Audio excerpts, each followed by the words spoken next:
উনি বলছিলেন যে এক ব্যক্তি, এটা শোনেন, এক ব্যক্তি খুব তার শখ যে তিনি সাহাবীদের মতো নামাজ পড়া শিখবেন। কথা বুঝতে পারছেন? সাহাবীদের মতো নামাজ শিখবেন। তো একজন বরেণ্য আলেমের কাছে এসেছেন, এসে বলছেন যে আমাকে সাহাবীদের মতো নামাজ শিখিয়ে দেন। তখন সেই আলেম আরেকজন আলেমের সন্ধান দিয়েছেন, যে তুমি তার কাছে যাও, তিনি শেখাবেন।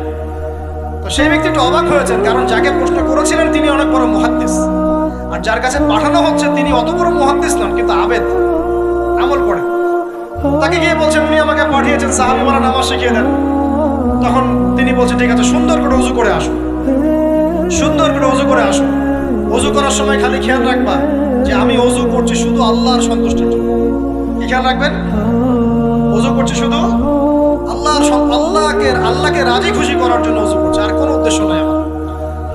ওযু করতে যাচ্ছে, তিনি আবার বলছেন দাঁড়াও, শুধু আল্লাহকে রাজি খুশি করার জন্য ওযু করো। আবার শুরু করছেন, আবার বলছেন শোনো, শুধু আল্লাহকে রাজি খুশি করার জন্য ওযু করো। এভাবে বলতেই আছেন, নামাজে দাঁড়িয়েছেন, দাঁড়ানোর আগে বলছেন শোনো, শুধু আল্লাহকে রাজি খুশি করার জন্য নামাজ পড়ো। বলতেই আছেন। এক পর্যায়ে সে ব্যক্তি নামাজ শুরু করলো। নামাজে মনোযোগ এদিক ওদিকে যায়, আর তার মাথায় এটা আসে, এই শুধু আল্লাহকে রাজি খুশি করার জন্য আমাকে নামাজ পড়তে হবে, শুধু আল্লাহকে রাজি খুশি করার জন্য নামাজ পড়তে হবে। এই চিন্তা তার মনের মধ্যে ঘুরপাক খাচ্ছে। এভাবে নামাজটা সে শেষ করেছে। শেষ করে চিন্তা করছে যে নামাজ তো পুরোপুরি মনোযোগ দিতে পারলাম না। বারবার মাথার মধ্যে এরকম চিন্তা আসছে, আল্লাহ আমাকে তো মাফ করে দাও, নামাজটা আমার মনে হলো না ঠিক মতো। তখন সে ফিরে এসে তার সে ওস্তাদকে বলছেন আমার তো নামাজ এরকম করে পড়লাম, কিন্তু শেষমেশ মনে হলো যে নামাজটা হয়তো কবুল হয় নাই, আল্লাহর কাছে খুব মাফ চাইলাম, আল্লাহ আমাকে মাফ করে দাও, নামাজটা মনে হলো না।